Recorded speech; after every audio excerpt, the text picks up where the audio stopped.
우리 이제 마음을 모으시고 조용히 묵상기도 하심으로 종료주일 예배를 주님 앞에 드리도록 하겠습니다. 그는 실로 우리의 질고를 지고 우리의 슬픔을 당하였거늘 우리는 생각하기를 그는 징벌을 받아 하나님께 맞으며 고난을 당한다 하였노라. 그가 찔림은 우리의 허물 때문이요 그가 상함은 우리의 죄악 때문이라. 그가 징계를 받음으로 우리가 평화를 누리고 그가 채찍에 맞음으로 우리가 나음을 받았도다. 우리는 다 양 같아서 그릇 행하여 각기 제 길로 갔거늘 여호와께서는 우리 모두의 죄악을 그에게 담당시키셨도다. 아멘. 거룩하신 우리 아버지 하나님 감사합니다. 오늘은 특별히 종려주일로 주님 앞에 드립니다. 주님께서 이제 십자가상에 돌아가시기 위해서 우리를 구원코자 예루살렘 성에 입성하신 날을 기억하며 예배를 드립니다. 우리 하나님께서 주님의 자녀들을 기억하시고 어렵고 힘든 시간들 잘 보내게 하시며 주의 은혜 가운데 함께 하시되 이 예배 가운데 임재하셔서 성령님께서 우리 가운데 온전히 동행하여 주시옵소서. 여기 모인 당신의 자녀들이 다 은혜 받고 새 힘을 얻고 새 용기를 얻는 복된 시간이 되게 하옵소서. 시종을 주 앞에 의탁드리오며 우리 주님 예수 그리스도 이름으로 간절히 기원하옵나이다. 아멘. 우리 이제 다 함께 일어나셔서 함께 찬송하십니다. 찬송 우리 27장입니다. 빛나고 높은 보좌와 그 위에 앉으신 주 예수 얼굴 영광이 해같이 빛나네 해같이 빛나네 지극히 높은 위엄과 한없는 자비를 무천사 소리 아파요 늘 찬송 드리네 늘 찬송 드리네 주님의 보좌에 있는데 전한 몸 이르러 그 영광 몸소 배울 때 내 기쁨 넘치리 내 기쁨 넘치리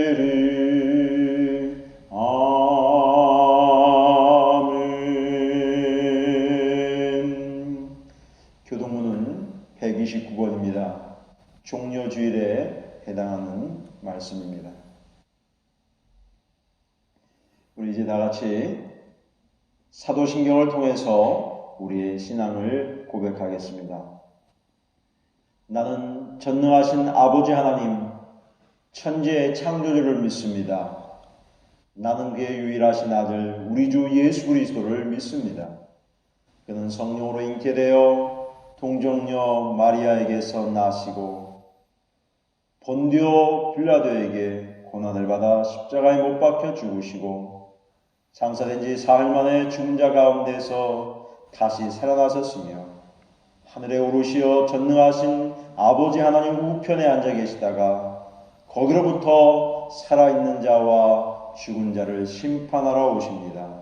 나는 성령을 믿으며 거룩한 공교회와 성도의 교제와 죄를 용서받는 것과 몸의 부활과 영생을 믿습니다. 우리 함께 찬송을 드립니다. 찬송 우리 150장입니다.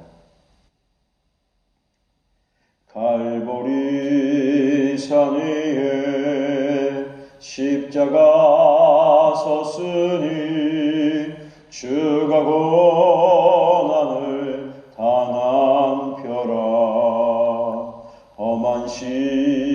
십자가를 내가 사랑함은 주가 보혈을 흘림이라. 최후 승리를 얻기까지 주의 십자가 사랑하리. 빛난 멸과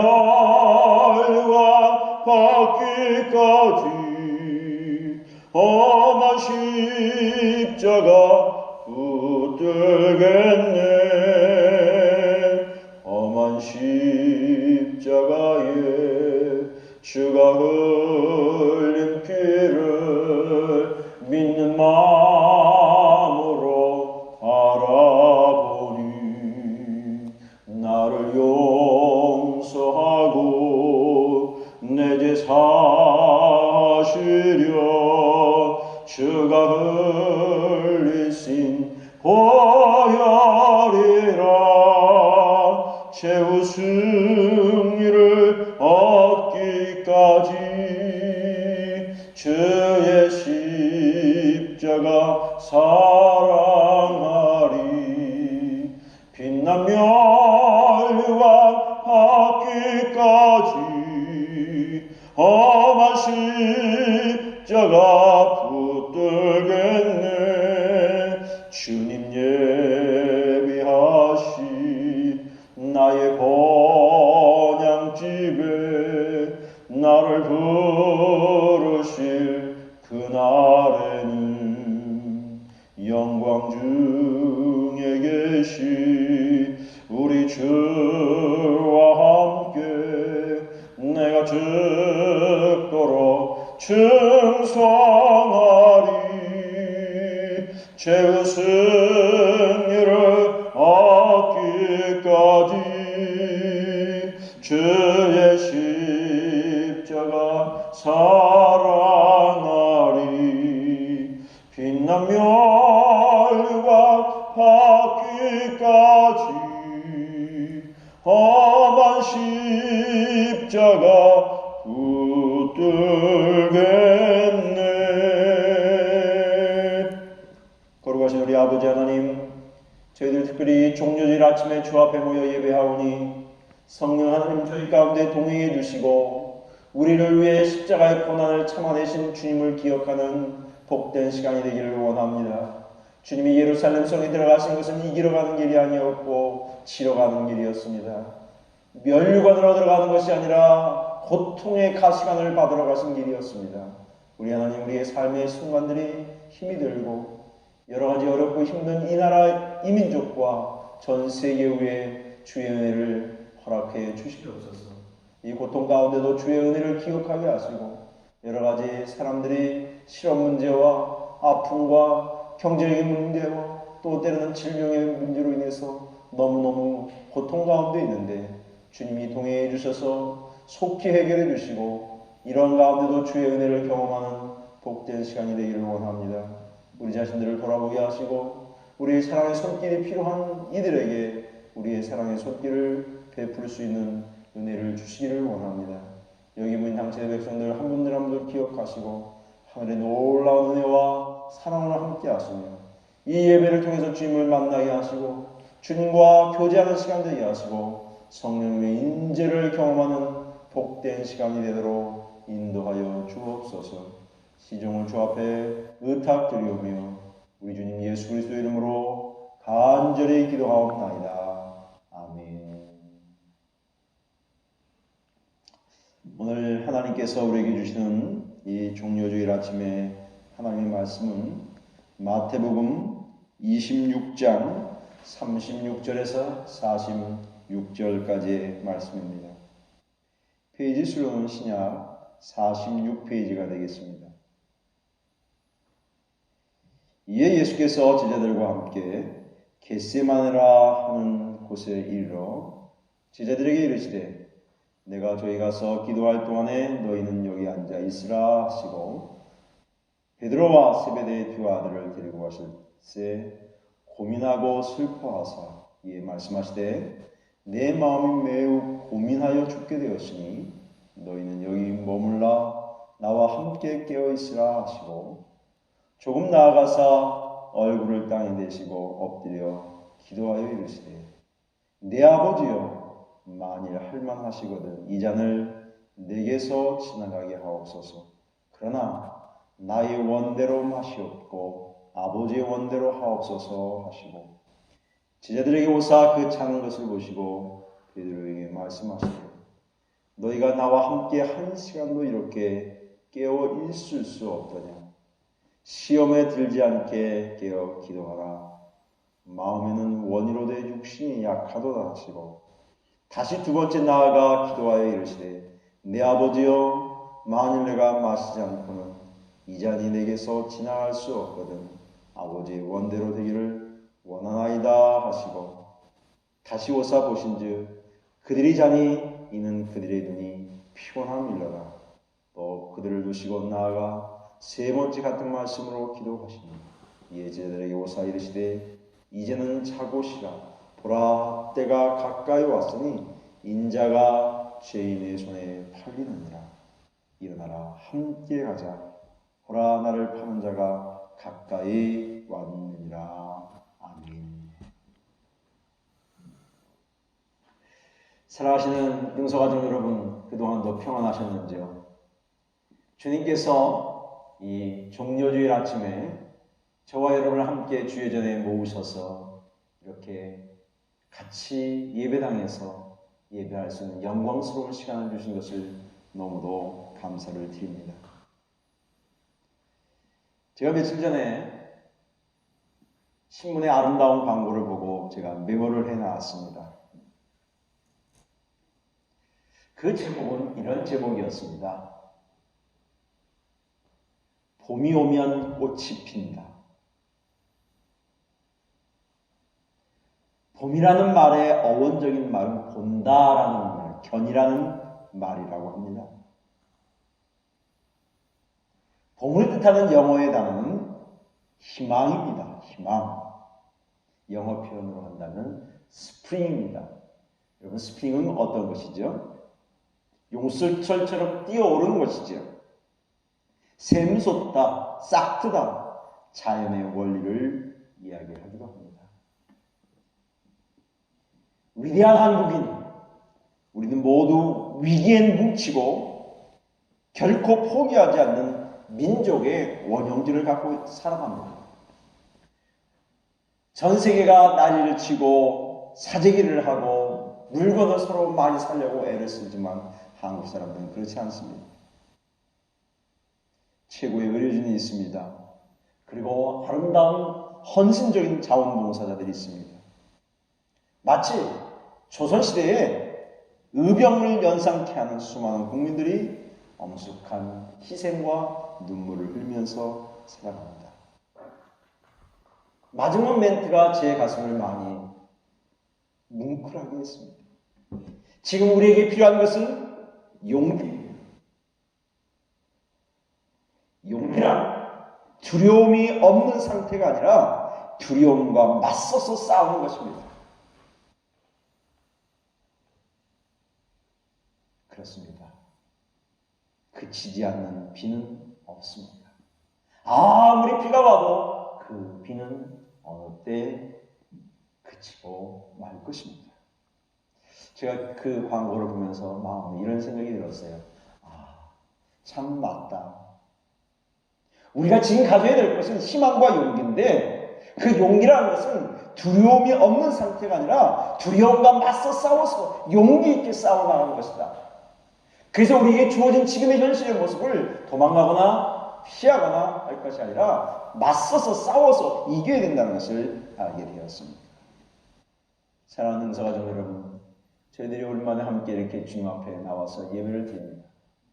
또 여러 가지 연약한 분들은 나오지도 못하고 이렇게 영상을 통해서도 함께 예배에 참여하게 될 것입니다. 오늘은 종려주일입니다. 예수님께서 예루살렘 성에 들어가신 것을 기념하기 위해서 지키는 절기입니다. 많은 사람들이 예수님이 우리를 구원할 메시아라고 생각하고 호산나 호산나 부르면서 주님을 열렬히 환호했습니다. 호산나란 말은 환희와 기쁨이란 말입니다. 찬송이란 말입니다. 그런데 예수님은 그 사람들의 열광과 그 사람들의 환호 소리를 별로 들으시지 않았었습니다. 왜냐하면 주님은 어디를 가고 계셨어요? 예루살렘을 향해서. 그래서 거기에서 정말 주님을 위해서 또한 하나님의 백성들을 위해서 십자가를 지고 생각하기 때문에 굉장히 무거움으로 그렇게 끝까지 가신 것이죠. 예수님이 예루살렘 성에 들어가신 것은 어떤 정치적인 의도라든지 어떤 군사적인 의도가 전혀 깔려 있지 않았어요. 예수님이 예루살렘에 들어가실 때 어떤 권력자의 모습도 권위자가 가진 카리스마도 전혀 보이질 않았어요. 그렇다고 해서 이 땅에 유토피아를 실현하는 멋진 모습도 갖고 가지 않았어요. 많은 군중이 모였기 때문에 뿌연 먼지가 날렸을 것이고 사람들의 소리 지르는 호산나 호산나 라고 소리 지르는 소리만 들렸을 것이에요. 어쩌면 이 모습은 예수님께서 예루살렘을 떠날 때 예수님에게 마지막으로 보여지는 모습과도 같이 많은 사람들의 흥분어린 목소리와 환호성에도 주님은 마다하지 않고 오로지 주님이 가셔야 할 그 십자가의 길을 묵묵히 가셨습니다.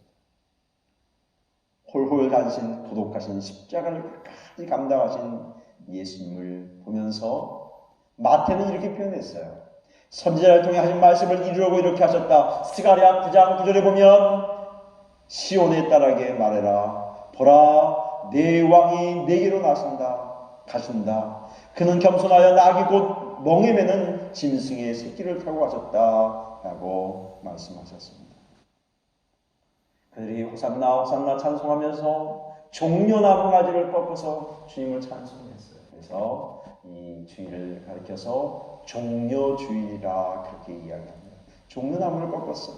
종려나무는 어떤 나무냐면 솔로몬 성전을 지을 때도 아주 많이 활용했던 솔로몬 성전의 안과 밖을 사면벽을 문으로 시작했던 좁은 재질의 나무입니다. 종려나무는 아름다움과 번성과 번영을 상징하기도 하고요. 그래서 지금도 이스라엘 사람들은 초막절 기간 동안에 회당에서 종려나무 가지를 꺾고 주님을 찬송했어요. 그래서 그 지역 중에 특별히 여리고라고 하는 지역은 종려나무가 많아서 종려나무 성읍이라 불려지기도 했어요.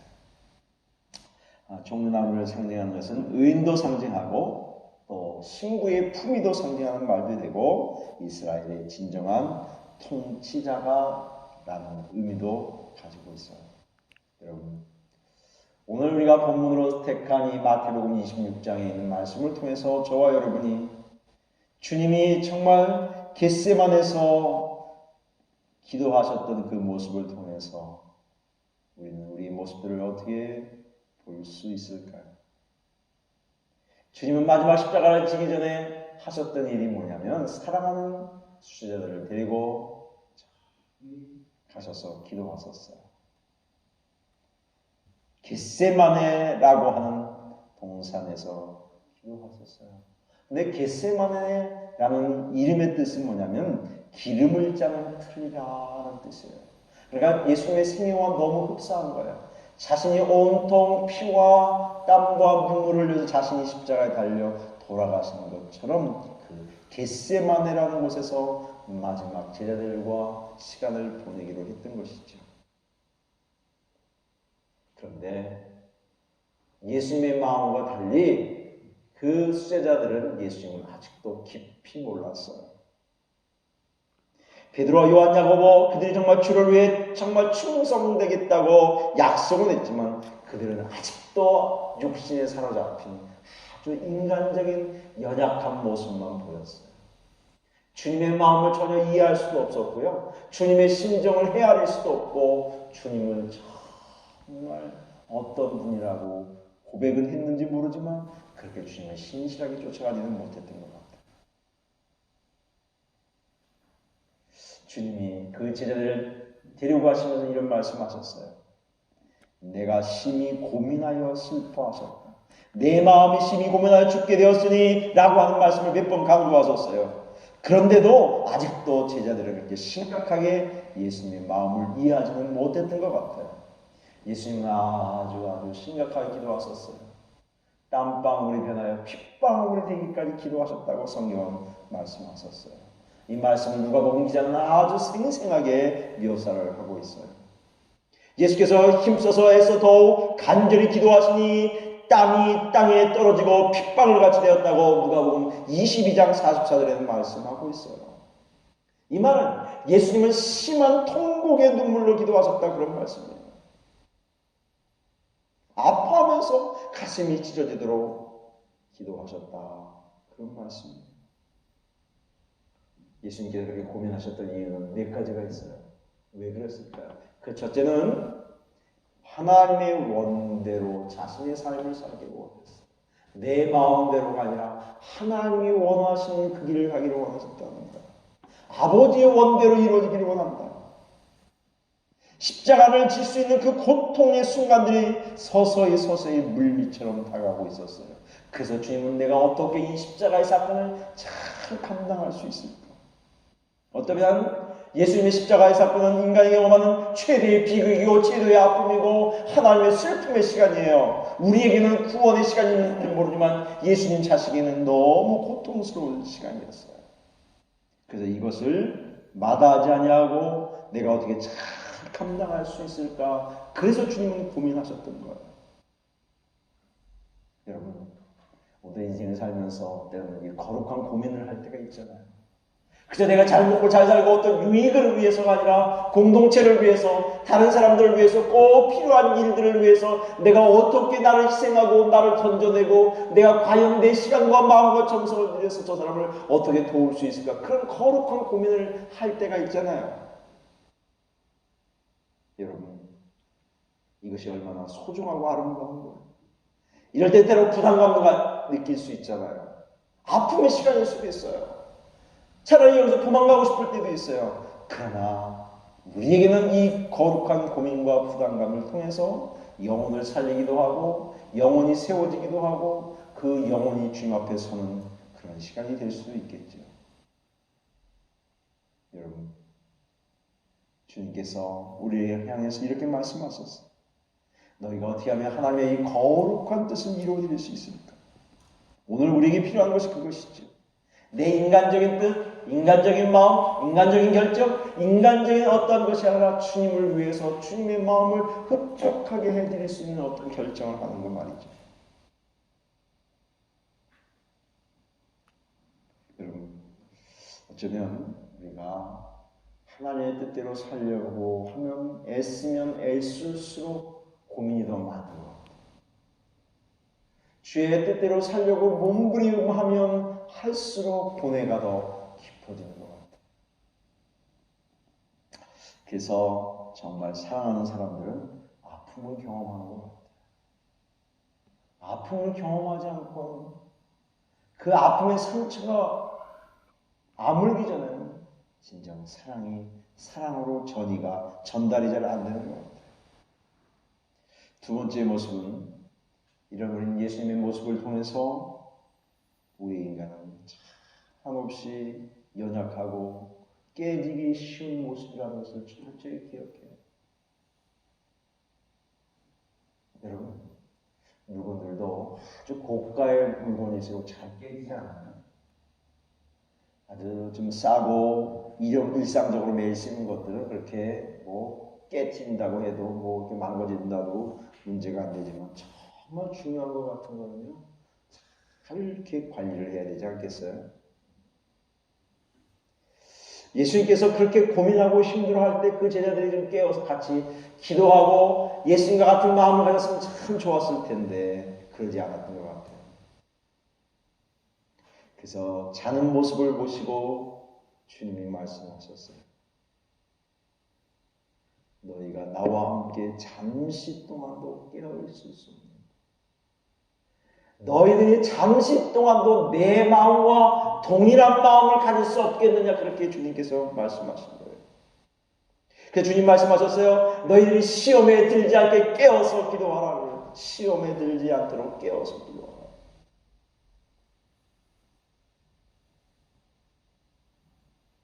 여러분,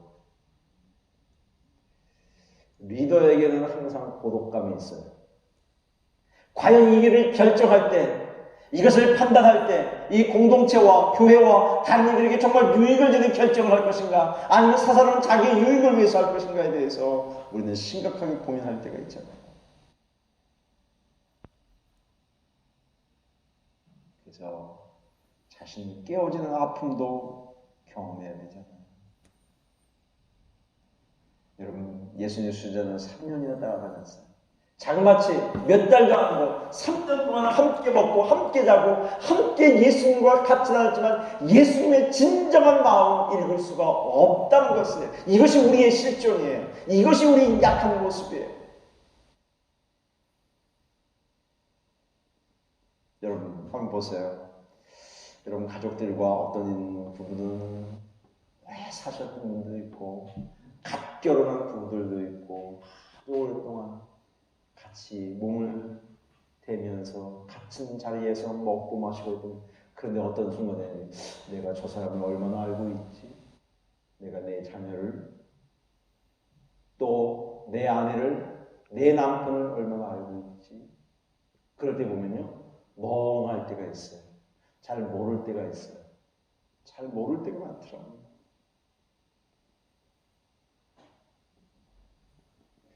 그래서 저는 가끔가다 그런 생각을 해요. 하나님, 내가 사랑하는 사람들을 잘 볼 수 있는 통찰력을 주시옵소서. 통찰력. 여러분, 누군가 뭐 선물할 때도 정말 필요한 거 딱 선물하면 얼마나 좋겠어요. 얼마나 기쁘겠어요. 얼마나 그게 고맙겠어요. 선물은 다 귀한 것이지만 말이죠, 정말 필요한 거 딱 받았을 때 그 기분이라는 건 말할 수 없잖아요. 그렇게 3년이나 따라다녔던 예수님의 제자들도 예수님의 속마음을 몰랐다고. 속마음을 몰랐어요. 그래서 주님께서 이렇게 말씀하시는 거예요. 너희들이 잠시 동안도 나와 함께 잠을 잔다는 얘기를 지금 책망한 게 아니에요. 피곤하면 잠을 자야죠. 예수님이 책망했던 그 마음은 다른 게 아니라 너희들이 나의 속마음을 알아주지 않는다는 거예요. 내 마음을 좀 알아주지 않는 거예요. 이것이 제자들의 무기력한 모습 아니에요? 저는 이 말씀을 주니까 그 제자들의 모습이 바로 나의 모습이 아닌가라는 것을 알게 되었어요. 나의 실존이 바로 그 정도밖에 안 되는 거구나. 그렇게 무기력하고 그렇게 넘어지고 그렇게 헤매고 그렇게 방황하고 그렇게 어떻게 해야 할 줄 모르는 내 모습을 보면서 주님 나의 모습이 이렇군요 라고 알게 되었어요. 제가 마태복음 26장에 좀 다른 절에 있는 것을 좀 소개할 거예요. 33절에 보면 이렇게 얘기했어요. 베드로가 대답하되 모두 주를 버릴 자 나는 결코 버리지 않겠나이다 호언장담했어요. 그런데 주님 뭐라고 했어요? 내가 진실로 너에게 오늘 밤 닭을 전에 내가 3번 나를 부인한다 그랬어요. 35절에 말합니다. 베드로가 이르되 내가 주와 함께 죽을지언정 주를 부인하지 않겠나이다. 얼마나 호언장담했어요. 얼마나 멋져요. 예? 그렇게만 할 수 있으면 얼마나 멋진 사람일까요? 근데 어떻게 그렇게 했어요?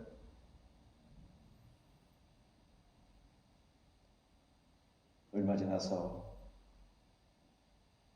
베드로가 바깥들에 앉았다가 한 여종이 이르되 너도 갈릴리 사람 아니냐라고 한 여인이 이야기했을 때 뭐라고 얘기했어요? 베드로가 모든 사람 앞에서 분하여 이르되 나는 내가 무슨 말을 하는지 알지 못한다. 나는 그 사람을 알지 못한다. 절대 알지 맹세했어요. 그래서 마태복음 26장 75절에 보면 이렇게 얘기합니다. 베드로가 예수의 말씀에 앞에 다 울기 전에 내가 3번 나를 부인하리라. 자, 어떻게 베드로 그렇게 주님을 따르겠다고 호언장담했던 그 베드로가 그렇게 주님을 버릴 수 있어요?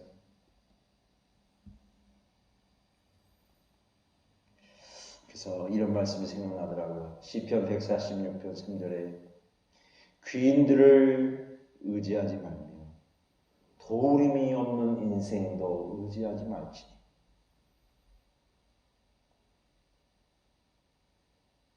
이사야서 2장에 보면 너희는 인생을 의지하지 말라. 그의 호흡은 코에 있나니 새마을 가치가 어디 있니? 그래요. 인간은 이렇게 연약하고 이렇게 자기의 편의를 따라서 주님을 쫓아가는 것이 우리 길이죠. 그 베드로의 모습만이 아니에요. 저의 모습이고 여러분의 모습들이에요. 그래서 우리에게는 뭐가 필요한 줄 아세요? 주님의 도우심이 필요해요. 성령님의 인도하심이 필요해요. 여러분, 저와 여러분의 고민의 해답이 뭔지 아세요? 십자가를 이제 지는 거예요. 십자가를 지면 문제는 해결돼요. 그렇게 아무것도 할 수 없이 깨어있지 못하는 그 제자를 향해서 주님 뭐라고 해요? 이제 가자. 내가 이제 십자가를 져야 할 시간이 가까이 왔구나라고 이야기를 하고 있어요. 일어나 함께 가자. 겟세마네의 고뇌가 끝이 나는 거죠. 이젠 예수님이 십자가를 지심으로 모든 것들을 종결하는 것이죠. 십자가를 지심으로 하나님의 거룩한 뜻을 이루어드리는 것이죠. 자신을 저복종하며 온전히 피와 땀을 흘리신 주님께서 우리 가운데 오시는 것이죠. 그것이 십자가의 사건 아니겠어요? 여기 인생에 해답이 있어요. 여러분, 십자가를 지는 것은 그저 마지막 끝이 아니라 이제는 새로운 생명의 시작이죠. 승리의 시작이죠. 그렇게 고민스러웠던 것들이 이제 십자가를 짐으로 인해서 이제는 해결되는 것이죠. 여러분, 이제는 더 이상 우리 고민 앞에서 움츠러들 이유가 없어요. 이제는 담대하게 십자가를 그냥 붙잡고 가는 것이죠. 십자가를 지기 전까지는 그렇게 고민하고 고뇌하고 아파하고 자기의 깨어지는 실존의 모습을 보면서 고통스러워하지만 이제는 십자가를 다 치면서 가는 것이죠. 여러분, 그렇다면 우리가 내 앞에 놓여진 십자가를 어떻게 잘 지혜롭게 지휘할 수 있을까요? 승리의 관건은 그거예요. 주님이 십자가를 지심으로 인해서 끝난 것이 아니라 이제는 부활의 새 아침을 맞이하면서 이제는 나아갔던 것이에요. 그러기에 우리가 십자가를 칠 때 우리는 내 앞에 있는 어떤 풍랑도, 내 앞에 있는 인생의 거센 파도도, 내 앞에 넘실거리는 유혹도 이겨낼 수 있는 것이죠. 두려움과 회의와 절망과 깊은 시험 속에서 우리는 십자가를 붙잡고 나갈 때 우리의 한 걸음 한 걸음 우리의 인생을 살아가게 될 것입니다. 오늘 이 말씀을 함께 준비하다가 이 종료주의를 우리가 어떤 의미로 어떤 마음으로 우리가 받아들일 것인가. 그 단순히 예수님이 십자가를 지기 전 절기상으로 이제는 부활절 전에 한 주간의 고난주간을 지키면서 우리가 종료주의를 지키는 그 정도가 아니라 하나님이 주신 그 십자가의 사건이 내 삶의 현장 속에서 내 생활 속에서 어떻게 적용되어야 될 것입니다.